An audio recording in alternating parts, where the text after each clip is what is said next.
in the dark, I play my dreams. Permaculture flows like sweet streams. I'm the daddy with the know-how seed. Creating the world like it's meant to be.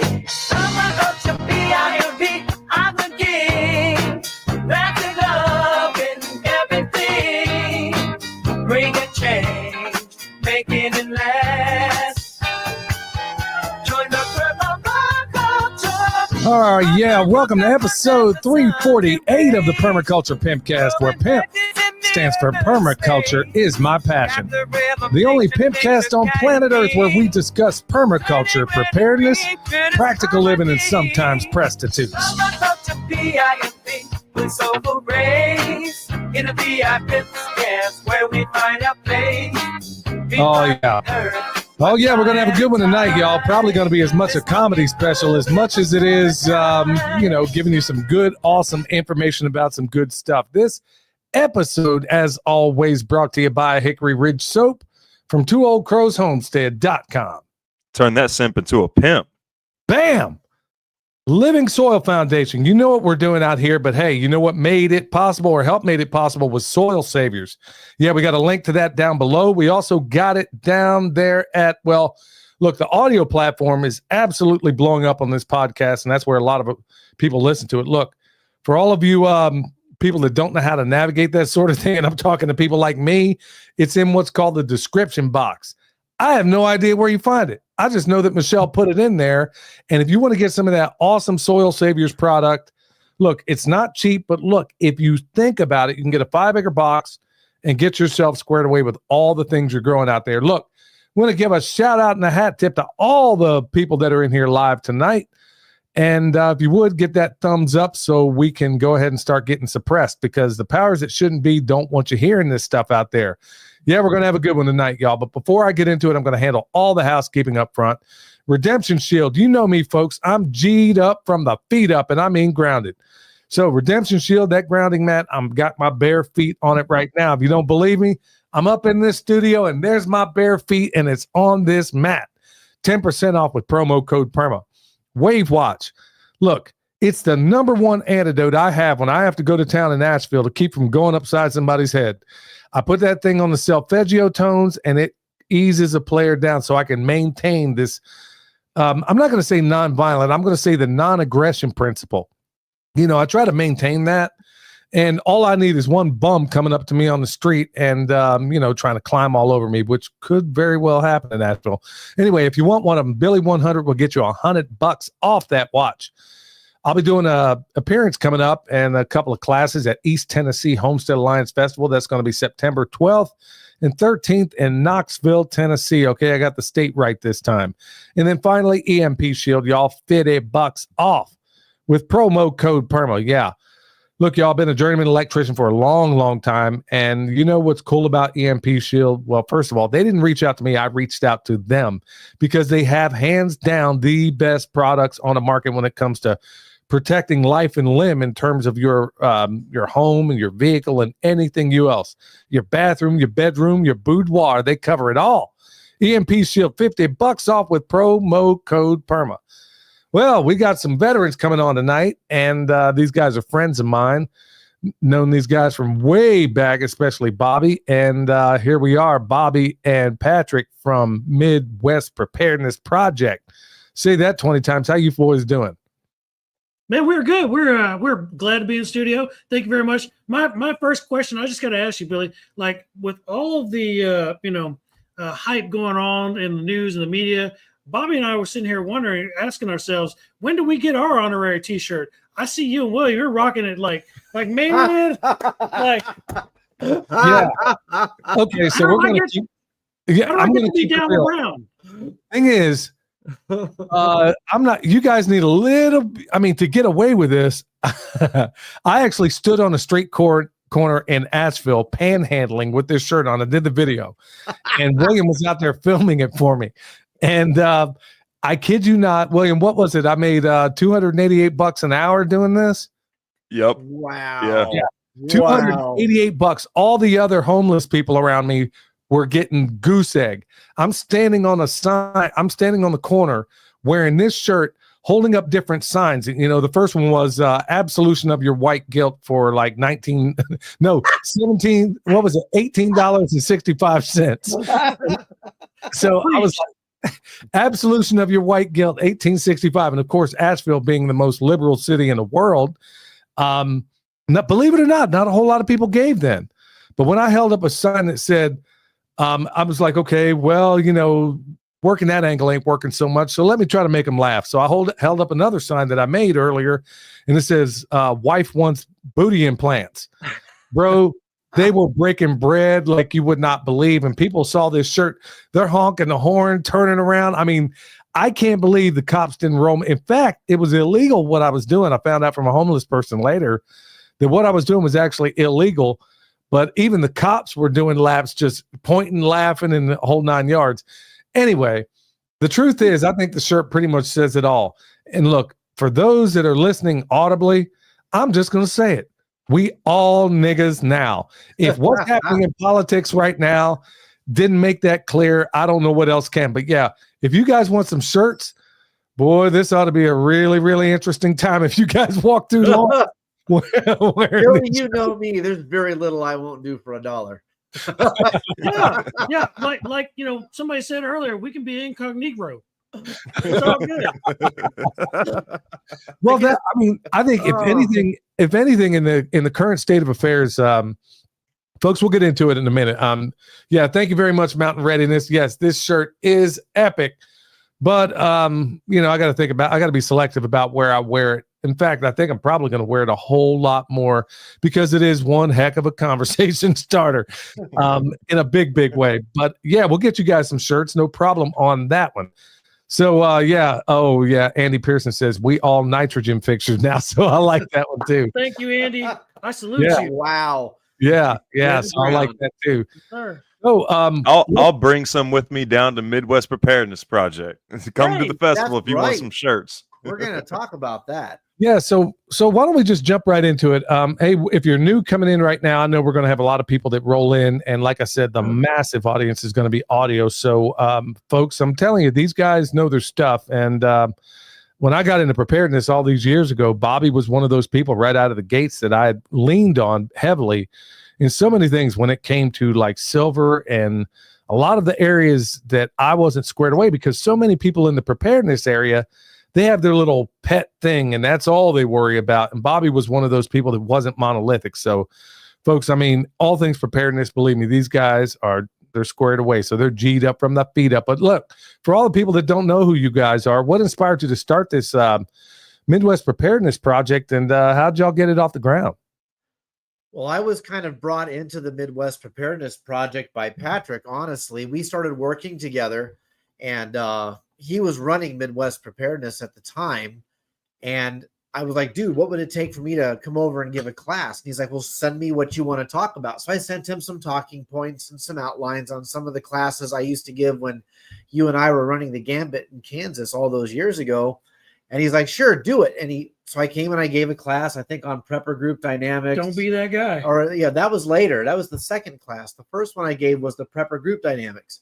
And so at that point, Patrick brought me on full time, and I started working with him on the Midwest Preparedness Project. And then I gave my infamous "Don't Be That Guy" class, where I made everybody realize they needed to tear their bumper stickers off their car and stop wearing that non-gray man, EDC bag everywhere. Quit lying to yourself. Oh yeah, I know.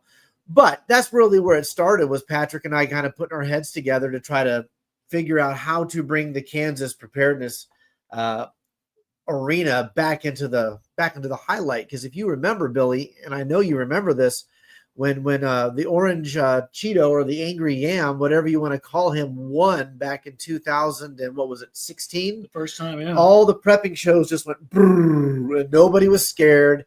Everybody went back to life as normal, watching the NFL, eating their Cheetos. We're saved. We're saved. We have our white messiah. And it turned out to be anything but. And then the prepping thing went right back up like 3.5 years later. And those of us who were part of it and heavy into it for decades prior to that election were just kind of left scratching our head with why did everybody quit? And then when they came back, we were kind of in that position to say, well, we told you it wasn't politically driven. It shouldn't have anything to do with that. And welcome back. And here's the Midwest Preparedness Project. And that's really what happened. Welcome back. See, Welcome back. That's exactly where I was at. We're talking about welcome back, Cotter. That's right. So, I mean, we've talked about it. William and I have talked about it numerous times on this program that, and I've seen it for years and years. Whenever there's a Republican in office, people acquiesce. Whenever there's a Democrat, they come out. And it's also a really good way to find out who's really in this for the right reasons and who isn't. So with that said, I mean, how would you define preparedness, Patrick, in 2025 as opposed to what it was maybe 10 years ago? What's different? Yeah, preparedness in 2025 is like, it's a complete 180 from what it was 10 years ago, 15 years ago, 20 years ago. You know, the spectrum has changed dramatically. You went from, you know, the 2009, 2008, you know, market crash. People lost. I had some friends, man, that lost all kinds of cash and, you know, stock market and interest bonds, all that good stuff. And you roll out into this, you know, the 2015 and up cycle. We are on this roller coaster. You know, we went through the ups and downs of we're saved, we're not saved. You know, Bill Clinton's playing a saxophone, everybody's friend. You know, we're worried about Sleepy Joe. Looking at the dynamics that are obviously going across the country right now, we've talked to all kinds of people. We're part of this thing called the Great American Preparedness Tour, where we partner up with Kentucky Sustainable Living, Self-Reliance Festival, and shows like ours are still prolific. We are still moving in a vertical trajectory. While I'm talking to friends all across the country, Bobby's, you know, he's hearing it all across the grapevine. People are struggling to get people out of their seats because they feel like, you know, here they are. We have a Republican in the White House again. Everything's safe. Everybody's going to be fine. You don't need to stack your beans, bullets, and Band-Aids.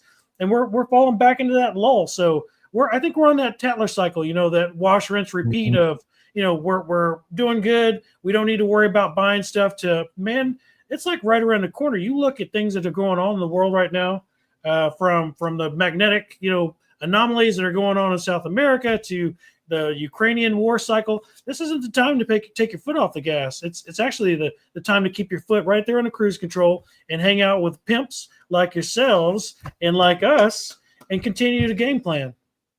That's right. So, I mean, William, you're probably one of the only permaculture designers or, you know, consultants out there that does something very, very different. If there's another one that does it out there, I honestly don't know who it is.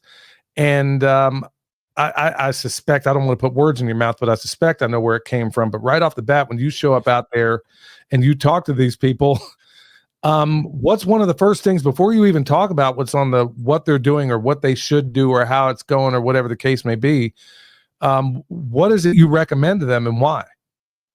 The very first thing that's in, so after the on-site consultation ends, I go back and I write up an order of operations. So that's what to do, when to do it, and what order to do things.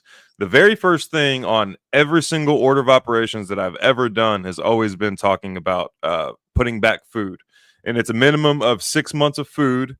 And this isn't like the end goal. This is just a starting point of 6 months of food, because no matter where you are in the continental United States, 6 months is the worst case scenario. 6 months is the longest you're going to have to wait before your first radish harvest. Now, 6 months is just your stepping stone before proceeding into anything else on your property. Not like an end goal. 6 months isn't where you should end. It's just before you get into food growing systems. And then once you get into your food growing systems, then those can be going towards your food preparedness. Like you can start bringing in your garden into your food preparedness or your animal systems into your food preparedness and everything. But first things first, 6 months of food for every individual that's going to be showing up to your property. And that's just out of the gates. So let's get back to what's going on in Kansas, folks. When I got back from the first one that I went to, well, I've been involved with these guys. Like I said, Bobby and I have known each other for years, and I've known Patrick for quite a while as well. One of the things that I saw at this, at this festival, at the Midwest Preparedness gathering that I was in, I was there not last fall, but the one prior to that, I think. Spring last year, yep. Was it spring? Okay. One thing, and I told everybody here that there was something very, very, very special about what was going on out there, because I've been to so many of these things over the years, and I've been to a lot of them recently, and there's something that's going on right there in Kansas that I don't know how to put into words. And I've been to all these things. I mean, you name it, I've probably been there to it. And you guys have something special going on there at this one. There's a level of community that I've never seen before, a level of fellowship, brotherhood, sisterhood. I mean, you name it. And you're very welcoming to people that are right off the streets. So for somebody who's never been there to this festival, I mean, what can they expect? I mean, first of all, maybe we ought to talk about when and where, and what can they expect? Sure. The upcoming Fall Feastival, as we're calling it, is going to be September 24th through the 28th at Rock Haven Equestrian Park at Clinton Lake, Kansas. It's right south in between kind of Lawrence and the Topeka area at Clinton Lake, which is one of the large Army Corps of Engineer lakes out there. And we're at a new facility this particular fall because the one we normally use was purchased already. But it's much larger, a large open area in the middle, and we already have a lot of really cool ideas how to capitalize on that particular property and use it for what we're doing. But we've got a full lineup of speakers, including William, who will be out and hang out with us all week long, and he'll be speaking on Saturday. But yeah, that's where it's going to be. That's where it's going to be. You should really come out and check this thing out, guys and gals. It is the thing that sets us apart, in my opinion, is our family-friendly atmosphere. You know, so many of these events are just rapid fire, class after class after class, session after session, and just a billion vendors, whereas we are very limited in the number of vendors we have because we do believe you should be able to show up and gear up when you come out to one of these things. But we also only do 3 events a day. Just 3 classes, 1 in the morning, 2 in the afternoon, and then we have some special things that happen every single evening, but those are come as you will type things. And the rest of the time, husbands and wives are free to roam the grounds with their children. Mm-hmm. There are children's events that Christy, our youth coordinator, puts on continuously through all the 3 days, Thursday, Friday, Saturday. We don't put on an event where husbands and wives have to compete with who gets to go, or who gets to attend what class, or what do we do with the kids. We are your family preparedness vacation destination, and we are going to continue that mode going forward, where you're comfortable bringing your children into what we do, your wives coming into what we do. And that's really, I think, what sets us apart from all the other preparedness events out there, is just we are Norman Rockwell's America come to life. Yep, with a prepper twist and a permaculture pimp. That's right. Yeah, William, you went out there last time. You went camping with my grandbaby and your wife, and she came back very changed. Yeah, she came back. That Midwest Preparedness Project, that festival, unlocked something in my daughter. She's not yet 2. She's almost 2. She'll be 2 in October. Nice. But yeah, she came back feral. Like, she's got to get dirty. She's out there like in a dress, in a cute little dress, just getting dirty and everything. There's a photo that you guys put in one of your videos that had me cracking up, where I'm sitting there, everybody's sitting in the audience watching Joel Salatin give a talk, and she is facing away from Joel Salatin, handing me rocks. Yes, because that's what I love that picture so much. Completely feral after that festival. And also, I wasn't constantly concerned about like who was around my daughter. Like, if my wife and baby weren't right next to me, I wasn't panicking or concerned about like who's around here, who's at the festival and stuff like that. Like, nowhere do you completely let your guard down, but it's a very relaxed environment. Those types of people do not come to this festival. You know, speaking of which, I remember, okay, so I step out of this, these guys had me in this trailer over there. I got up in the morning, I see Patrick, I think he was the first one I saw. Man, he's got a whole plate of food out there. I mean, if it was made for breakfast, it was there. He had eggs, flapjacks, French toast. I mean, all of it on one plate. And I said, bro, where I'm sitting here thinking, okay, I got to go in Lawrence to go get something to eat or whatever. Nope. Bro, what on earth? And you said, hey man, this guy's just doing it for free. He's just taking donations. What was up with that? You know, Billy, it's a beautiful thing. It's like you said, what my envisionment of the Midwest Preparedness Project is, it's really what I envision the end of the world or the apocalypse or Tiahuaki or whatever you want to call it. It's exactly what I envision that to look like. Just a bunch of people filling in the gaps and trying to help each other get along. And that's exactly what was happening that day. We got a cat that comes out there with the most amazing dog in the world. His name is Jasper, and his owner's name is Terry. Terry and Jasper, thank you guys. You guys are awesome people. And Terry just feeds the masses. Like Terry will come out. Yeah, see, Barb's out there. Thank you, Barb. Terry just comes out there, man, of his own accord, like doesn't ask anybody. He puts a donation jar out there on the end of his little table, and he just feeds whoever wants to come up. Bring me, you're tired, you're hungry, you're weak, you're scared. I'll feed them all. That's Terry's mantra. And man, it's amazing because this last time that William was out there, he had like 3 or 4 families all camping around him, and they all brought their own food. And they said the exact same thing, almost identical to what you just said. Like, Pat, we woke up in the morning and we're like trying to like rub sticks together to make coffee. We're not campers. And I look over and this dude's got like a smorgasbord. I feel like I'm at, like, I don't even know, like a buffet. This cat's out there making like biscuits and gravy from scratch and like all of it. And he's just like, yeah, help yourself, knock yourself out. Yep. Bro, I was floored, man. I was absolutely floored. And then you had some really awesome night family friendly entertainment. I mean, it's a party with a purpose, folks. If ever there was one, this is it. And it was just a real joy. Everybody was around the fire. Patrick was reading off these cards from the card game. I can't recall the name of it right now. Without rule of law? Yep, without rule of law. And the kids are getting involved. And they're like, they're just putting out scenarios like, hey, what would you do in this scenario? What would you do otherwise? So let me ask, because almost certainly a number of people are going to want to know, but what kind of people are okay to show up to this? And what surprises you about the crowd, I guess, each year? Is it the same kind of crowd? Do they change? Something of a rhetorical question, but is anybody going to be unwelcomed at a place like this? 3 kinds of people will not be welcome at Midwest. Diaper sniffers, people who grape, and people who grope. Other than that, I don't care who you are. I don't care what your creed is. Come out and learn about preparedness.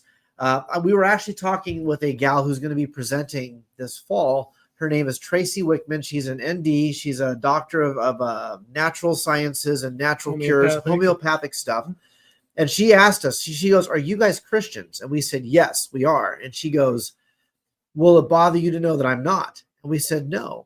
Knowledge doesn't get locked behind a religious paywall. If you've got knowledge to impart, come impart your knowledge to us, and we will absolutely welcome you with open arms. The point of what Midwest Preparedness is about is to be accepting of people who want to make the world a better place through individual freedom, liberty, preparedness, and self-sustainability. And I don't care what your mode is behind that. As long as you're a good person and you're not a diaper sniffer, we're good, man. Those are like literally my only hard lines in the sand. Past that, we can have a general conversation. Hell, William and I and a couple of the other guys out there late night, we were sitting around with scotch and cigars and debating the finer things about theology ourselves. And we're not all on the same sheet of music. We're all kind of in different places on that dartboard, but we're all moving towards the center. Mm-hmm. And that center is where you find your community, right? It's where you find your tribe. And so, no, everyone's welcome. Just don't be a criminal and do bad things to kids. Other than that, show up, get your knowledge, win some prizes, attend some cool classes, and see cool people. We are literally a melting pot of all different types. We have blue hair types, pink hair types, like you name it. We're all sitting around the campfire, like you said, talking about what happens with a world without rule of law. From the kids that are 2 years old and feral to the people that are retired. We had a lady come out there that was 87 years old, drove all the way out here by herself, she'd never been camping a day in her life. She throws up a tent. She was going to get her sister to come stay with her. Her sister was in Lawrence at Walmart getting groceries for them to camp. Her sister falls in the grocery aisle, in the produce aisle, breaks her hip. Oh, goes to the ER. She's locked down. She calls her sister and she's like, hey, I'm sorry, I'm locked in the ER. This lady's like, you know what? I'm going to have a good time.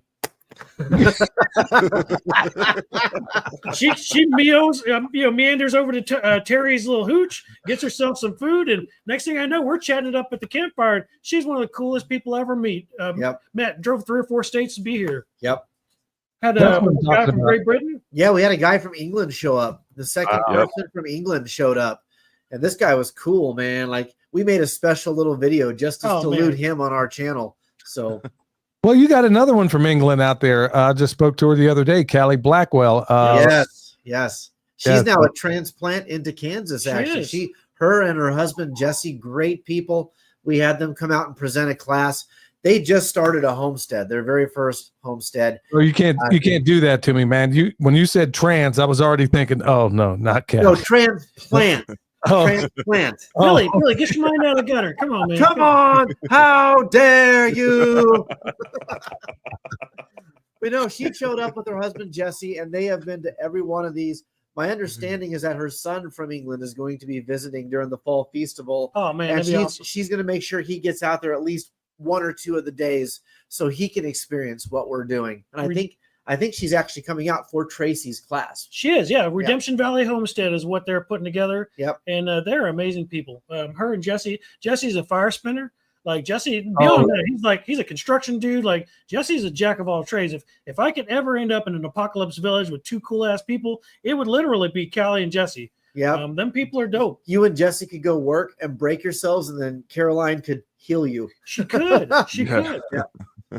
Man, that's what I'm talking. And Jesse, man, as far as a performer, man, that thing, he freaked me out with that fire dance thing, bro. Yeah. I thought he was going to set himself up like a Roman candle, but it was really, really cool to watch. And it was just really, really awesome stuff, folks. I mean, this is definitely, of all the ones out there, man, when it comes to community, boy, they really got their stuff together on this one. It's, but speaking of which, okay, you got different levels of hierarchy within let's say the preparedness world. Well, is it even something anybody even has to worry about? I mean, like, how do you balance the family-friendly part of the equation with the serious survival training, or is there any of that, or how does that even pan out? Oh yeah. Well, Billy, when you were out, you were slitting chicken necks right in front of kids. When William was out last spring, he was butchering an entire sheep in front of a whole crowd.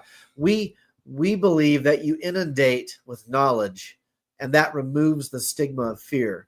And so when the kids are exposed to this stuff constantly, like Christy with the kids events, they're going to start fires. They're going to play with Mora knives, which are ridiculously sharp. If you don't know what a Mora knife is, like, these kids are doing things. They're getting their hands dirty, and Sam Russell's in the house. We don't shy away from the reality of what the world is, because 70 years ago, everything we're doing was just Tuesday. There was nothing special about being a prepper or a homesteader or a survivalist or any of that.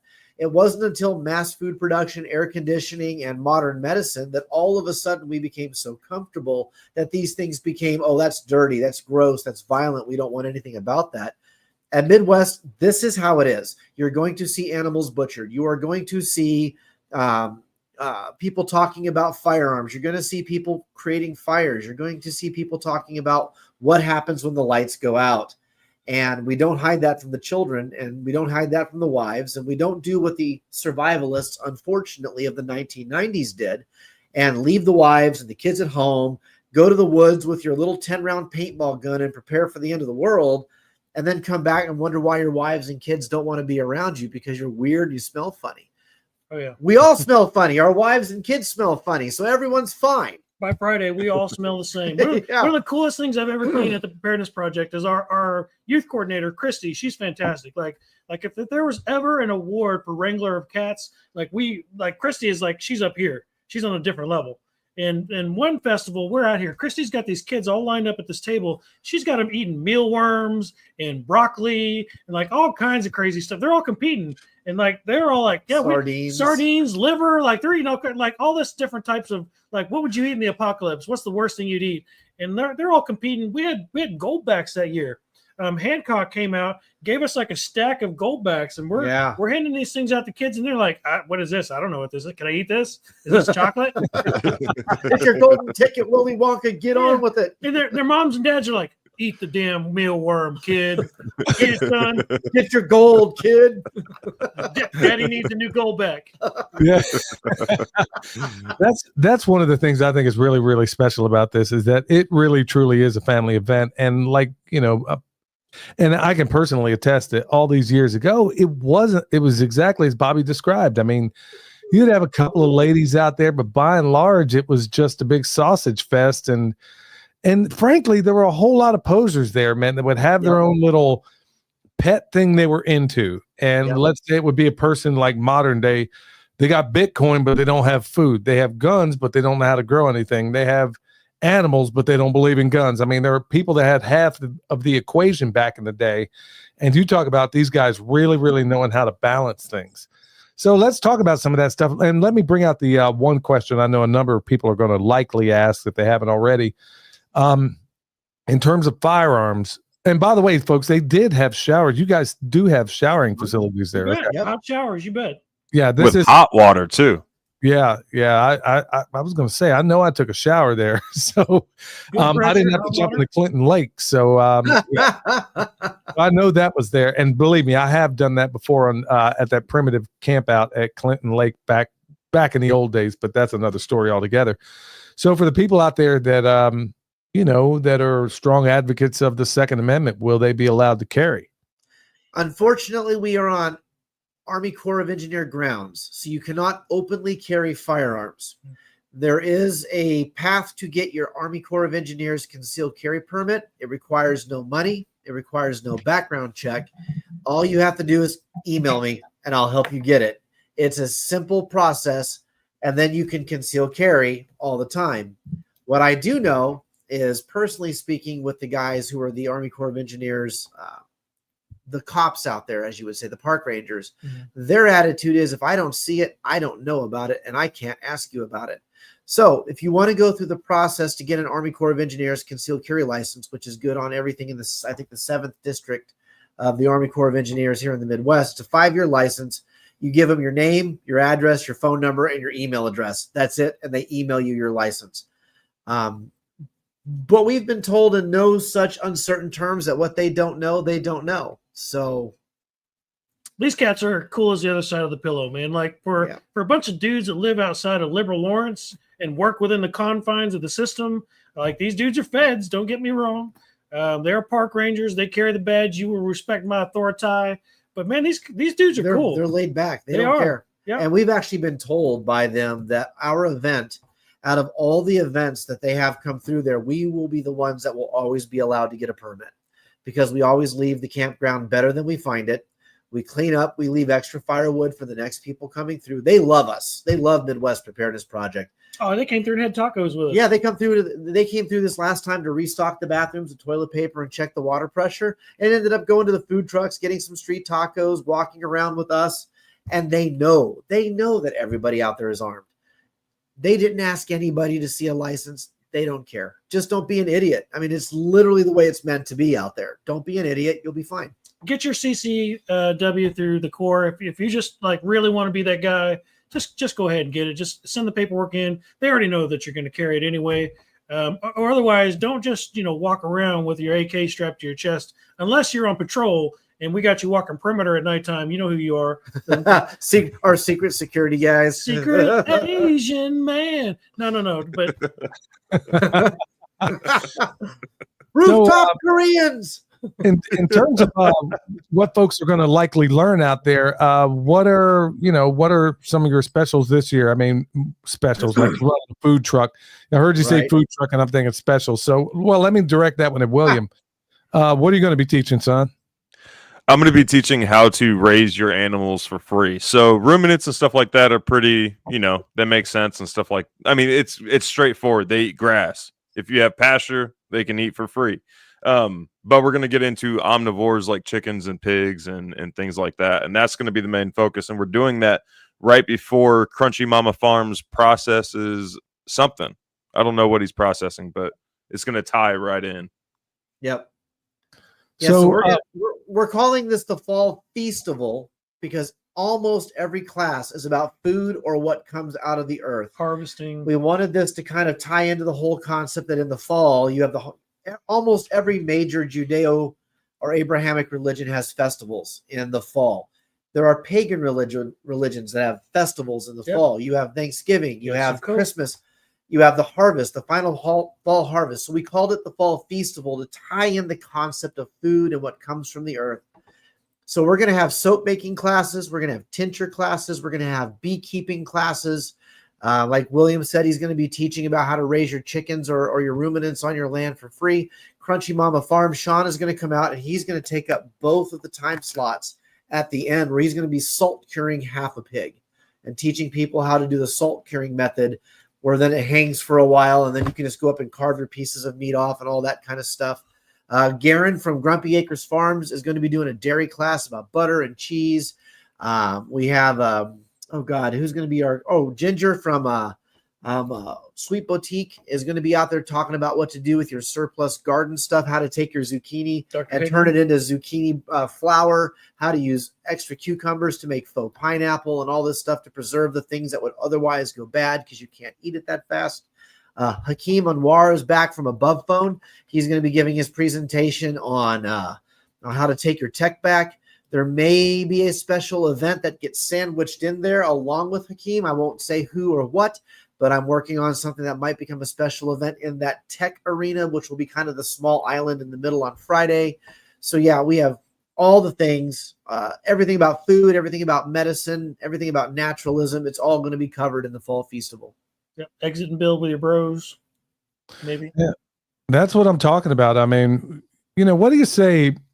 Because I get a lot of these letters and, emails anyway, from time to time where people are just feeling overwhelmed.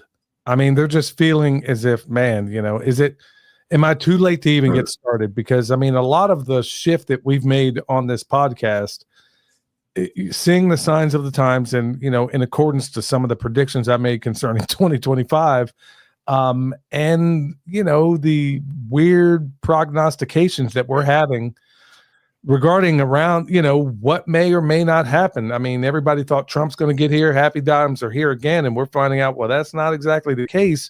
And it looks like we're just bogged down in every single way imaginable. So what do you guys say? I mean, outside of the festival or within it, what do you say to those folks that just feel overwhelmed? Like it's just too late to get started? First and foremost, it's never too late until it's too late. Like until you took your last breath and they're lowering you in the ground and somebody's crying over your memorial service. It's not too late until it's too late. Like, and first and foremost, yes, Tammy Hill, it is free again. We're paid for by sponsors. People take care of us. We work really hard. Bobby works his tail off to make sure this event stays free to the public as best we can. But no, it's never too late. Like William said, the first thing you need to do is concentrate on your inner circle. What are your immediate needs? Whether that's your air, your food, your water, and then work on your concentric rings, working your way out. We're at the point now, like we're developing our networks. We're working on mutual assistance groups in the area and teaching other people how to stand up their own group, how to stand up their own circle of friends, getting people like our buddy Matt Hamas involved. Matt's been a part of the project now for a few years. And like when we first met this dude, we're like, oh yeah, another Marine. Ooh, him and Sam are going to get along great. Next thing you know, like Matt's like, man, Matt's dragging us through the mud. He's like, come on, Patrick, come on, Bobby. We got more work to do. And but it's never too late. Like it's all the things that you want to concentrate on, focused into one pinpoint precision, path, and that's aim small, miss small. Start with where you're weak, and then build out. Now, is it exclusively? This is something of a rhetorical question, but I would rather people hear it come from you. Let's say it's a person who is a state over, maybe 2 states over, and they're thinking, okay, well, man, this is going to be a camp out. Man, maybe they're like me, like, dude, I've spent half my life sleeping outside. Maybe I don't want to do that. What are the options around there that could people come in for the day and then go back out to the hotel if that's something they want to do? And how far away would that be? Oh yeah. Lawrence and Topeka are both about 20 miles either direction of where the campground is. We do have a ton of space for tent campers. We even have a handful of RV spots with electrical. It's that we're charging $100 for the whole week, one whole week, $100, and you get that spot. It's yours with electricity. And the only reason we're charging that is because in order for us to rent this campground, we had to individually buy every single one of those spots. So we paid for that out of pocket. So to recoup that cost, we're going to just in turn charge the same. But RV spots without electricity, free. Camping spots with tents, free. If you want an RV spot with electricity for the week, $100. And then hotels, Topeka, Lawrence, all over. Those places are very close. And day trippers are more than welcome. We do have traffic control points that bring people in, and we give you a wristband or a stamp or something so we can count how many people attended the event. But at the end of the day, you're not going to get charged a dime to show up. We only make our money on the giveaways, and we get those giveaways from sponsors like you guys. I mean, Billy, you give us bone sauce and rice knives and all that stuff every year. William gives us consultations. One of our guys here locally, his name is Peter Rafferty, was the former president of Kansas Prepper Expo. KSP. Or KPE and FSPP. He won, and William came out and did a walkthrough. There's a video on our YouTube channel that shows that. Like, these are real prizes given to real people in the local community. That's how we raise money to do this. So if you're worried about coming in from several states over, don't worry. We've had people from California, Florida, Wisconsin, Texas, New York, and Great Britain. We had one person from Alaska this last time around. Great Canadian Tim Cook. We had the Canadian Tim Cook has come. We've had other people from Canada show up, or as I like to call them, the 51st American state, whatever. The Alberta's the 51st state. But we have people from all over the world attend this event. You will be welcome. You will be taken care of, and you will be made to feel at home. Mm-hmm. And we had Joel South this last time, and he was a 25-minute drive back to his hotel. Yep. One thing that I noticed is that there seem to be quite a few people who attend this event and then later look for property in the area to join the community down there in Kansas. I met at least 3 people that have done that. I ran into some folks that actually left East Tennessee and moved out there when I was out there. In fact, I think there might have been 2 different families out there. And I was like, okay, you haven't sat through a Kansas winter yet, but okay. Well, they got it this last time. We had snow. We had like 18 inches in one day this winter, which is the first time that's happened in Kansas in like 10 years. It was a weird winter this year. Yeah, but that's life back there. And but I think the big selling point is that you guys have something there that you just don't see in a lot of. There's a level of fellowship and brotherhood and family friendliness. I mean, I still have friends. Look, y'all, we lived in Kansas for a while. William grew up there and graduated high school out there, for crying out loud. Mm-hmm. And there's just a level of, I don't know if it's the nature of the prairie or what it is exactly, but man, there's just something about that place that brings a level of togetherness that I just haven't seen anywhere else. And man, you guys do a really good job of it. So what other things would you like to impart to the audience out there? Because I know there's going to be other people. Where can they contact you if they have questions or concerns or anything like that? Yeah, Billy, the pillars of the Midwest Preparedness Project are faith, family, and fellowship. And in that order, we build around that concentric ring of circles, and then building up from that interior to the exterior and then back. There's a couple of single ladies in the crowd that was talking about, they're scared. They don't know where to start. That's where you start, by admitting right there on the spot, saying, we don't know where we're at. We don't know what we're doing. And then reach out to Bobby. It's Spags at MidwestPreparednessProject.com. Reach out to me, B. Henry, MidwestPreparednessProject.com. We'll help guide you. We will help steer you in the right direction, and we will not prey upon you. Like William said, it's a family-friendly environment. You can bring yourself out here, whether you're the 86-year-old lady or the 20-year-old high school student. We're going to take care of you all the same, and Terry's going to feed you breakfast. Holy cow, 20-year-old high school student? Great. Well, I mean, college student. The 20-year-old college student. They don't do that anymore. No one's left behind. They can graduate and not even read. You were homeschooled. You know what I'm talking about. I was homeschooled, man. I can read. You 20-year-old college student. No, man. Just come out and check it out. There's going to be so many cool things. We're going to have Scott Armstrong back from the Rebunked podcast. Yeah. He's going to be doing an electric guitar set Thursday evening. We have giveaways Friday and Saturday. There are barter-specific events on Friday and Saturday. Friday night, we have what's called Grumpy Seed Exchange, where Angela from Grumpy Acres Farms will come out, and she does this thing where you can trade seeds, plants, and trees. The only rules are nothing that gets us arrested and no cash. And then the following day on Saturday, we have an event called Barter Town, where, again, nothing that gets us arrested and no cash. and you will watch this amazing thing happen where, and both of you have seen it now, where all of a sudden everyone just shows up, throws out blankets, they pull up picnic tables and chairs, fold out tables, and they throw their wares out, and all these people wander around just haggling and bartering and what they call it, down east dickering and all that kind of stuff, just to get things that they don't have and fill the holes in their preparedness, plans. And you're going to get all that with us. Man, and another cool thing about the festival is that, like, I know a lot of people in the homesteading movement, in the permaculture, gardening, whatever it may be, movement, are typically pretty introverted, or they just might be shy and stuff like that. Cool thing about this festival is you can go up to literally anybody there and say, hey, I'm new here, I'm shy, and then everybody else will kind of take care of that. They'll all go ahead and like introduce you to people and just take care of the conversation aspect and let you warm up into the process and everything. It's a very welcoming environment. I fully felt like I could go up to anybody's campsite at any point and be like, hey, what are you guys up to? And nobody would have looked at me crazy or anything. We work very hard at fostering that culture. Yeah, that's one really, really cool thing about that is, the level of fellowship that you see there is just unparalleled. I remember just kind of walking by and somebody smacked me on the butt, and it was Bobby's mother-in-law. If she had a tortilla big enough, she'd have rolled you up and ate you. Wait, corn or flour tortilla? You know what? I'm not judging her. She make a sopapilla about you, homie. She was sprinkle a little hot sauce on that ass.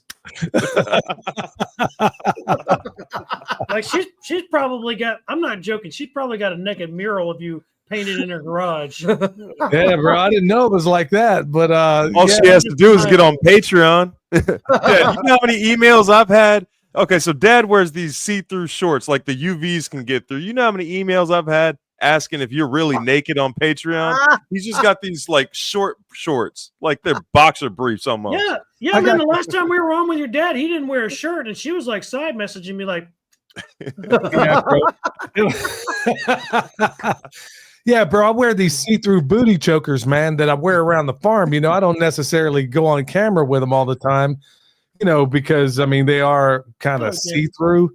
So yeah, you got to make sure the camera angles are on point. Otherwise, people are seeing some Loch Ness monster stuff, all the curves in all the wrong places. Wait a minute, are you saying that you have good genes?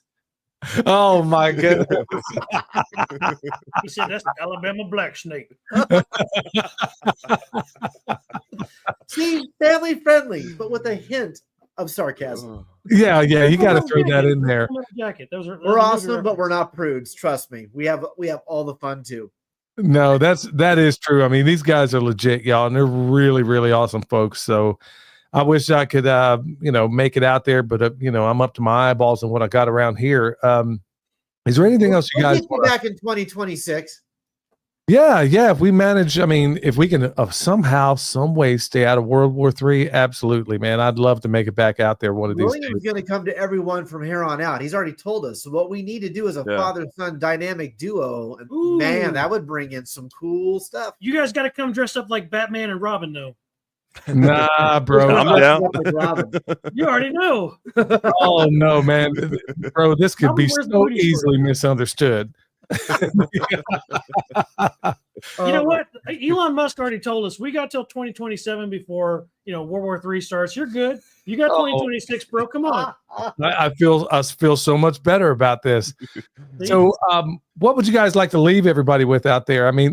Folks, I'm serious. This is a hoot when you go there. If somebody here's another thing. If somebody wants to bring their own personal libations or something of that sort, is it restricted? Nope. Can they do that sort of thing? Yep. Look, everyone is welcome. Again, we've already put the stipulations out. No diaper sniffers, no wife beaters. Other than that, you're welcome. Show up. We all enjoy a drink around the fire at the end of the night. I drink scotch. I drink bourbon. If you're a bourbon or scotch drinker and you like a good cigar, come find me Friday, Saturday night, Thursday night. You will absolutely love what you find out. And if I could leave the crowd with one thing, it's this. You've heard William and Billy talk about how amazing our show is. You've heard us brag about our show. You need to come to it, get out of your comfort zone, get off your ass, get off the couch, get out of your house, and realize you cannot make it on your own, but you can certainly make it with an entire community and tribe wrapped around you. In fact, we've stood up a Topeka mag. We have now stood up a Lee Summit mag, and we are in the process of standing up Midwest Preparedness Project chartered mags throughout the Midwest to build that network and put people in place. Yeah, this is coming. This will be on a video soon. We have 2 mags we've stood up now. We're going to stand up more. If there's one thing I could ask, Billy, from your crowd, we need to get to 1,000 subs. We need your help on YouTube. We are at 700 plus. If we can get Billy and William, if you could implore your crowd to come subscribe to us. You all know I used to be a YouTuber. I cut that out because it was just not the right fit. I'm trying to divert all those energies and resources into the project. If you guys are willing, put a plea out to your folks. Get us some subscribers. Let's get some traction. Let's get this thing to where 1,000 people show up. And maybe within a year, 2,000 people show up, and it becomes bigger and bigger and bigger, and more people can benefit. And we can create these spin-off organizations to then take the seed that we plant, take it back home, and do their own thing. The Great American Preparedness Tour currently has 3 events. Us, Kentucky Sustainable Living, and Self-Reliance Festival. There's 2 other events that we're in talks with right now. That will become 5 potential events. We want the Great American Preparedness Tour to encompass the entire nation. We want people to be able to travel and do the old thing with their suitcase where they slap the stickers on, right? Or on their Winnebago where they slap the stickers on of where they've been. We do this thing where all of the shows have a poker chip with their logo on it. And at the end of the year, if you can send us a picture proving you've been to all of them, you get a lithographed or a laser engraved Great American Preparedness limited edition Mora knife. And we're going to continue doing things like that incentivizes people to come to our events. Self-Reliance Festival is coming up soon in October 4th and 5th. I will be there as their master of ceremonies. It's the same thing I do here in the Midwest Preparedness Project. Come out and see these events. Subscribe to these YouTube channels. Go to our website, MidwestPreparednessProject.com. Go to all of our social media, the same name. Show us some love. Show up, and you will not be disappointed. So that's going to be Midwest Preparedness Project on YouTube as well, right? Correct. Yes, sir. On YouTube, on Discord, on MeWe, on Rumble, Instagram, X, all of those. We're on everything. We tend to focus on Facebook and Discord. You know me, I despise Facebook, so I run the Discord. Patrick runs the Facebook. I have a Facebook admin account, so you'll still get to get me there too. Everything we do on YouTube transfers over to Rumble and on MeWe, just so that we hold MeWe and Discord in high esteem, because there are people who don't want to be on mainstream social media. So we need to have platforms where they can hear and understand what we're doing and see everything on our schedule of events. You can get all of it on the website too. So just show up, get on those things, register for the event, show up, and just experience it. It's really awesome. It really is. Son, you were going to say something? No, I think he covered it. That was, yeah. They're not lying, y'all. They're not blowing smoke. They're not lying. Seriously, y'all got to make it out to Midwest Preparedness, especially if you have kids. Like, it's probably, and especially if you're looking for community. Like, I get emails all the time of people who are looking for places to live. I just, right before this live stream, was responding to one email asking like where they should probably move, and I suggested that they check out some of these festivals, see what kind of community they build at these festivals. That's the best way to kind of get a litmus test for the area. You bet. That's a really, really good point there, son, because there are so many people right now that have they're realizing that this latest administration is the new boss, same as the old boss. And they're like, oh, snap. Thought it was happy days are here again. And here we are. Really, nothing's changed. In fact, on several fronts, it might be getting much worse. And so now they're thinking, okay, where do I start? Well, folks, this is because I guarantee no matter what your problem, I will bet any amount of money, no matter what issue, no matter what problem, no matter what situation, you go to this festival, I guarantee there's at least one person there that would know how to solve it. I guarantee it, or at least point you in the right direction. So, Pat, you're going to get a blessing of information here that you're not going to be able to find anywhere online. And there's something about being able to look across. I mean, go to Chat GPT all you want concerning how to do A, B, or C, or D. But really, if you want to get a real life human being in front of you, which is always the best way, you're going to want to go to this, folks. So go over there, subscribe to the YouTube channel. And for those of you that are listening in audio platforms, hey, stop what you're doing. I know a lot of you listen to this podcast as you're out doing your work every day and has your, you're doing your daily tasks. A lot of you tell me about it. Look, stop what you're doing right now. Go over to YouTube, go sign up, or whatever platform you're talking about. I mean, with all the nonsense and the people that are pretending to homestead out there, and William could vouch for this as well, pretending, look, you got real people doing real stuff over here, folks. Don't waste your subscription on a bunch of people that are pretending to homestead. I could do a seriously hour-long video on all the people that are posers out there that aren't actually doing it. So go over there, give your subscription to some people that are actually doing worthwhile things, and you're going to be glad you did. All right, Patrick, leave the final word to you, my man. Thank you, brother. Billy, we're grateful to have you guys. Like you and your son, you guys are awesome people. We're just grateful and glad to be a part of this network. We could not do this without the likes of yourselves and fantastic people like Bobby, best hype man in the country. You people in the crowd listening, chatting along in the comment section.